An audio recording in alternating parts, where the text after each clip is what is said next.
မင်္ဂလာပါဒါအခုရောက်နေတာကတော့မန္တလေးတောင်ပေါ်ကနေဒါလမ်းမြင်နေရမြင်ကွင်းပါနော်မန္တလေးတောင်ပေါ်ရောက်နေတာဓမ္မကလေးဖျားဖြစ်ပါတယ်နော်မန္တလေးတောင်ပေါ်ဖျားဖြစ်ပါတယ်ဒါငလျင်ကြောင့်လေဒါအကွေးကြောင့်နေဖြစ်သွားတာမြင်ရပါတယ်နော်ဒါပြုပြင်နေဖို့အတွက်လည်းလူခံနေရာလေးတွေတွေ့ရပါတယ်နော်ပြုပြင်နေစေပေါ့နော်ဒါတော့နေပတ်နေကြတာမန္တလေးတောင်ပေါ်ကနေရှုမြင်ရတဲ့မန္တလေးတိုင်းဒေသကြီးမြို့ကြီးရဲ့အနာပါပြင်ဖြစ်ပါတယ်ဒါမြင်တွေ့နေရတော့မန္တလေး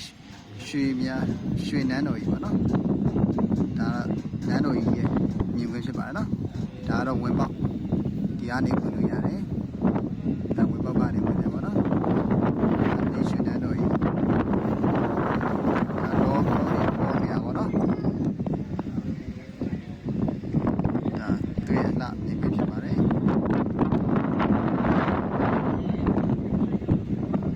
ဒါမန္တလေးလားဒါဖျားပေါ်ဖြစ်ပါတယ်နော်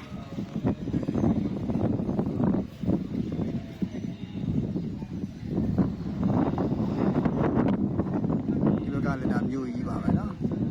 တော်လေးကိုရှုခင်းနေလာပါเนาะ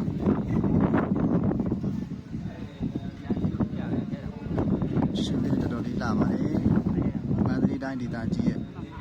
အလှပါเนาะမျိုးကြီးဒါကနန်းတော်ကြီးပါเนาะနန်းတော်ကြီးကတော့ကျယ်ကြီးပါပဲเนาะကောက်ခွေးရှိမယ်တောင်ပေါ်ရဲ့လာပါနော်အကောက်ကွင်းရအကျယ်ကြီးပါ